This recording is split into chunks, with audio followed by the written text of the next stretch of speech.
All rise. How you doing? Don't ask me how I'm doing. Where's the money? You speak, I rule, and then you shut up. Got it. 20 seasons. That is an incredible thing. Camera goes by like this. Wow. Did you have any idea that it would become what it has become? When I started, I thought, well, if I didn't embarrass myself and I had 3 seasons, it would be okay. After 25 years at the top, Judge Judy didn't retire. She walked away from a TV empire fueled by betrayal, a hidden health crisis, and back-to-back legal wars. The real reason she left? A mini-stroke on set, lawsuits from former allies, and a burning need to break free and build something bolder. What she created next is nothing short of a reinvention. Judge Judy Sheindlin's journey to television stardom began long before cameras ever rolled. In 1965, she passed the New York State Bar examination and immediately entered the corporate world as a lawyer for a cosmetics firm. After 2 years, she realized the job didn't provide the fulfillment she wanted. She quit and decided to focus on her children, Jamie and Adam. In 1972, Judy decided to return to work, but she wanted something that would give her satisfaction. She heard about a prosecutor position in the New York family court system from a friend and applied. Judy impressed the hiring committee and was brought on board. Her tough attitude quickly made her a legend, catching the attention of New York Mayor Ed Koch, who appointed her as a criminal court judge in 1982. By 1986, she earned a promotion to supervising judge in the family court's Manhattan division. Her brand of justice was described as tough and sometimes harsh, a style that would later make her famous. Before her television career began, Judy had heard over 20,000 cases, establishing her credentials as a no-nonsense judicial authority. The path to television fame started when Heidi Getlin noticed Judy's unique judicial style and told her husband Josh to write about her. Josh, who worked with the Los Angeles Times, wrote an article describing Judy as a woman determined to make the court system work for the common good. This article attracted the attention of Kay Switzer and Sandy Spreeman, who worked for Rebel Entertainment, a talent management agency. They introduced Judy to CBS, which featured her in a segment on CBS's 60 Minutes. The audience response was immediate and overwhelming. Judy became a nationwide sensation overnight. Capitalizing on her newfound fame, she wrote a book titled Don't Pee on My Leg and Tell Me It's Raining in 1996. Shortly after, Judy retired as a family court judge, but retirement wasn't her plan. Rebel Entertainment had worked out a show idea similar to the People's Court and pitched it to CBS. They loved the concept, and Judy was approached to be the judge of a court show that would bear her name. She accepted, but wasn't feeling the chemistry with her initial bailiff. In 1995, Hawkinsburg read a news article about Judy's book and loved it. He wrote her a letter stating that if she needed a bailiff, he was ready to put his uniform back on for her. When Judy called him, Bird knew his answer before she finished speaking. Judge Judy was born, and it revolutionized courtroom programming on television. Judge Judy quickly became more than just the most popular court show. It became one of the most popular programs in television history. The show regularly attracted 9 to 10 million viewers daily, and even beat the ratings of The Oprah Winfrey Show on multiple occasions. At its peak, Judge Judy was the highest-rated show in all of daytime television programming. Recognition and awards followed. Judy received a star on the Hollywood Walk of Fame in February 2006 and was inducted into Broadcasting and Cable's Hall of Fame in October 2012. In April 2013, she won an award from the Vice Presidency of the UCD Law Society. After 15 nominations, Judge Judy finally won its first Emmy in 2013, opening the floodgates for more awards in 2016 and 2017. On September 14, 2015, Judy achieved Guinness World Records recognition as the longest-serving judge or arbiter in courtroom-themed programming history and for having the longest-running courtroom show. The financial success was staggering. In early 2005, Judy's salary reached approximately $25 million per year, making her net worth grow to $95 million.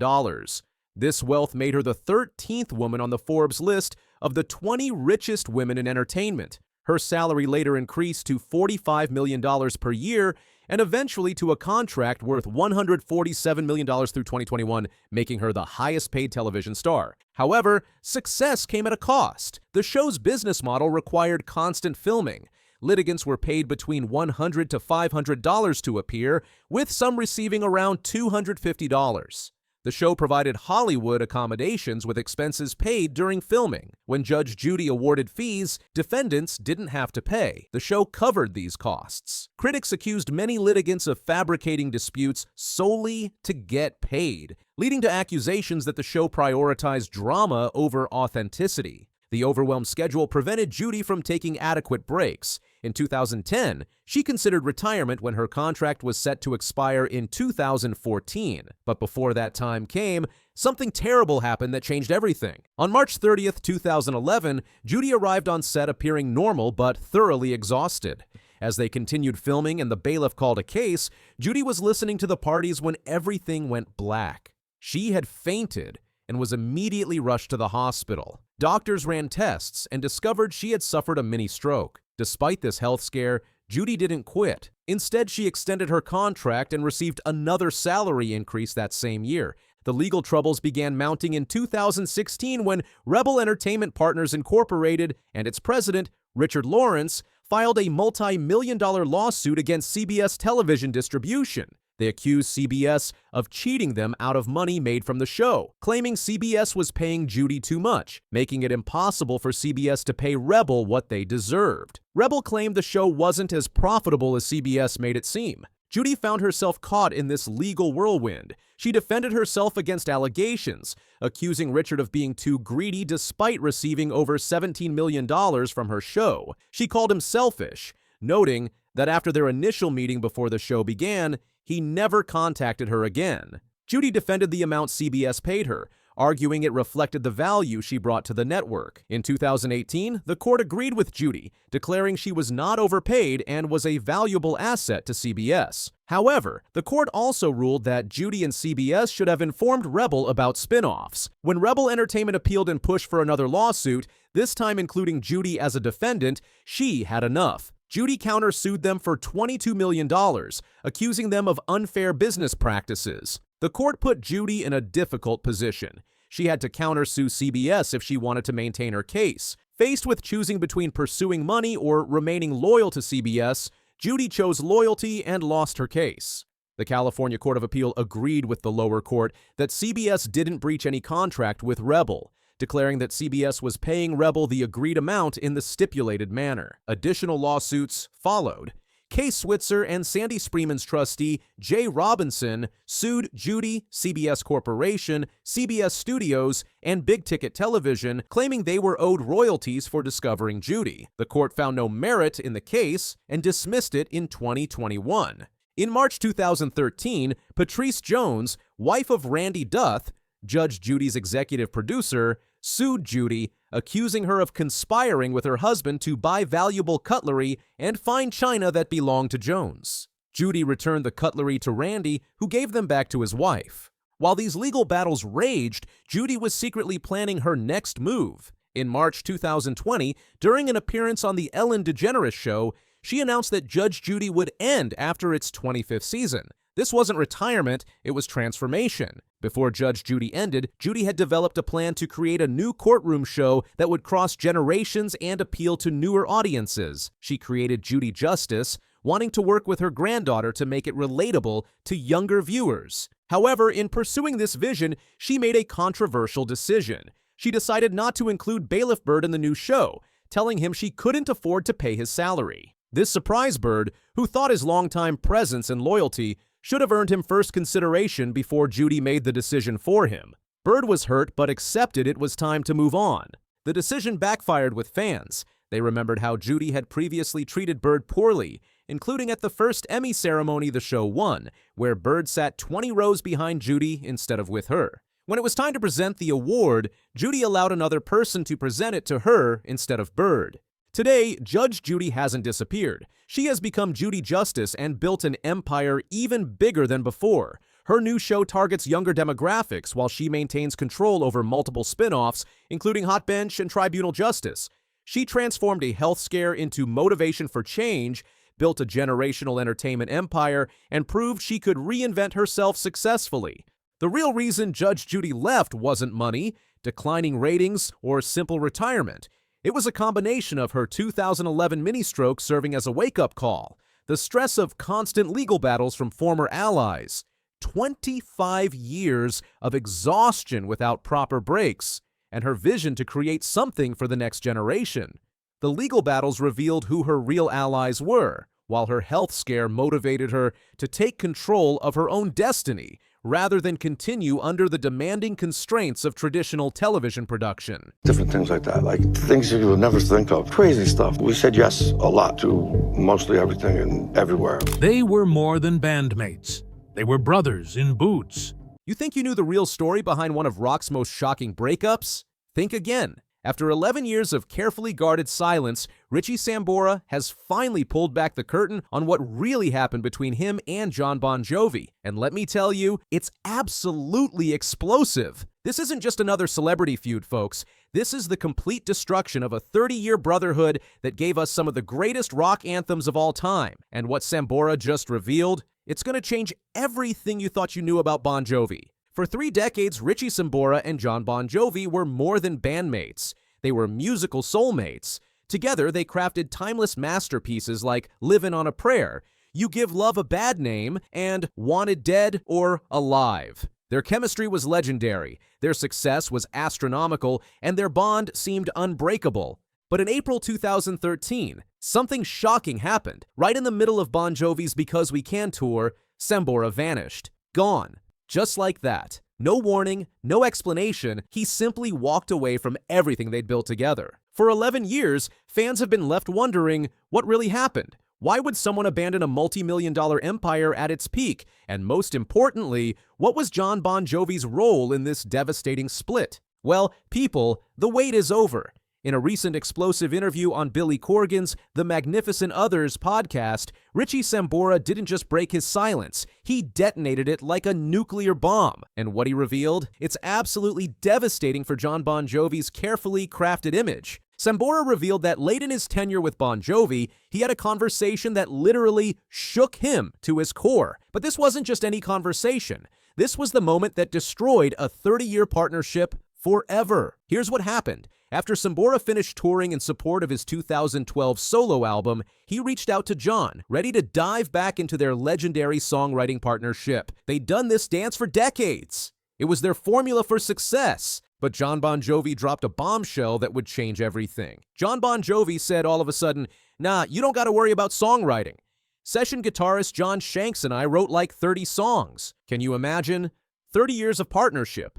Hundreds of millions of records sold, and Jon Bon Jovi just casually tells his creative soulmate that his services are no longer needed. Sambora admitted, "It shook me a little bit, but here's the kicker. He didn't give up."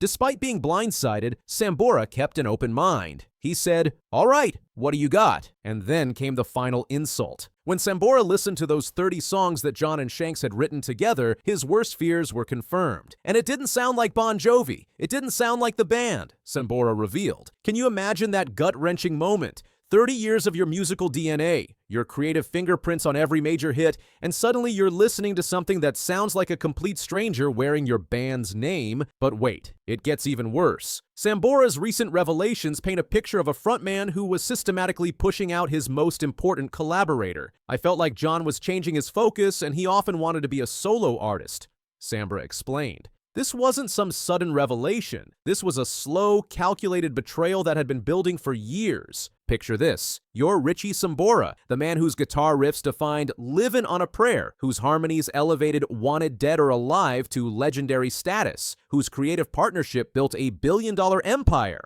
And your supposed best friend, your musical soulmate, is secretly planning to erase you from the equation. This wasn't just about creative differences. This was about ego. This was about control. This was about Jon Bon Jovi wanting to be the sole star of his own show, even if it meant destroying the very partnership that made him famous in the first place. The evidence was everywhere. Jon's increasing desire for solo projects, his willingness to work with outside songwriters, his gradual distancing from the collaborative process that had made Bon Jovi legendary. Sambora could see the writing on the wall, and it spelled out his exile in brutal clarity. And the most heartbreaking part, Sambora now says that if he could go back in time, he might have left a couple of albums before, because I think Jon was moving into a place where he wanted to not really be a band. Think about that for a moment. The man who helped create some of rock's most beloved songs is saying he should have abandoned ship even earlier because Jon Bon Jovi was already mentally checking out of the partnership. This revelation cuts deep. It means that while fans were celebrating albums they thought represented the band's unity, Jon was already plotting his solo future. While Sambora was pouring his heart into their collaborative work, Jon was treating it like a stepping stone to something bigger, something that didn't include his longtime partner. Now, you might think that after all these years, there would be some remorse, some attempt at reconciliation. You'd be wrong. When asked about their relationship recently, Jon Bon Jovi was ice cold. "We're not in contact because he's not in the organization any longer." Let that sink in. The organization, not the band, not our friendship, the organization. Could he sound any more corporate, any more heartless? This is how you describe a business merger, not a 3-decade brotherhood that created the soundtrack to millions of lives. Jon even made it clear that he had nothing to do with Sambora's involvement in their recent documentary. They interviewed Richie in London. "I wasn't there," he explained coldly. "I had nothing to do with it." This is how you treat a brother, someone who helped you build a rock empire from nothing. Now, to be fair, Sambora has always maintained that his departure was primarily about family. His daughter Ava needed him at a crucial time in her life, and he made the difficult choice to prioritize fatherhood over fame. But here's what's truly revealing. It wasn't a popular decision by any means, obviously, but there was really almost no choice about it, Sambora explained. Almost no choice. Those words carry weight. They suggest that the situation with Jon had become so unbearable, so toxic, that walking away from everything was the only viable option. And here's where it gets really interesting. Despite everything, despite the betrayal and the cold shoulder, Sambora has kept the door open for a potential reunion. In May 2024, he even said that if Jon's voice recovers from his recent surgery, if he gets his voice back, "I'll go play." But Jon Bon Jovi, he's shown zero interest in healing this rift, zero interest in acknowledging his role in the destruction of their partnership. Meanwhile, Sambora continues to battle personal challenges. Just recently, he underwent emergency surgery after breaking his hand in 2 places during a touch football game. But did Jon reach out? Did he show any concern for his former creative partner? The silence speaks volumes. So here's what we're left with. A rock legend who helped create the soundtrack of our lives, systematically pushed out by an ego-driven frontman who valued solo control over collaborative genius. Jon Bon Jovi may have kept the name, but he lost the soul of the band when Richie Sambora walked away. And these recent revelations make it crystal clear. This wasn't just a business decision or creative differences. This was a betrayal, a 30-year partnership destroyed by one man's desire to be the only name on the marquee. Richie Sambora didn't just break his silence, he exposed the truth about what really happens when fame, ego, and power corrupt even the strongest of bonds. The question now isn't whether Bon Jovi can survive without Richie Sambora. They've proven they can continue. The real question is whether Jon Bon Jovi can live with himself knowing he destroyed one of rock's greatest partnerships for the sake of his ego. What do you think? Was Jon Bon Jovi justified in pushing Sambora aside, or did he destroy something beautiful for selfish reasons? Drop your thoughts in the comments below, and don't forget to subscribe for more explosive celebrity revelations that will shock you to your core. Because trust me, this story is far from over, and what comes next might be even more devastating than what we've heard so far. Mo Howard or Larry Fine, because I knew they were still alive, and the operator said, "Well, we have several M. Howards, but only one Larry Fine." For decades, the world laughed at the Three Stooges, unaware that behind the slapstick, Curly Howard was silently cracking. In his final days, Larry Fine disclosed the heartbreaking truth. Curly wasn't just overworked, he was crying out for help as his mind slipped away, and no one listened until it was too late. This is the story Columbia Pictures wanted buried. Curly Howard was the wild-hearted whirlwind of the trio, while Larry Fine served as the quiet, observant middleman caught between Mo's aggressive leadership and Curly's chaotic energy. On screen, they were the perfect comedy team. Off camera, Larry was witnessing something far more sinister, the slow destruction of his friend's mind and spirit. During the early days of the Three Stooges, before the fame and big paychecks, Larry often shared rooms with Mo and Curly. They lived close together, and nothing stayed hidden for long. Larry occupied a unique position as the observer between his two partners, and this vantage point allowed him to notice things that others missed. When the cameras rolled, Curly lit up the room with his infectious energy. But when the spotlight went dark, so did Curly. Larry began noticing a disturbing pattern. Curly would go completely quiet backstage, staring at walls for minutes at a time, completely unmoving. Sometimes he wouldn't even respond when someone called his name. This wasn't simple fatigue. It was as if something inside him had turned off entirely.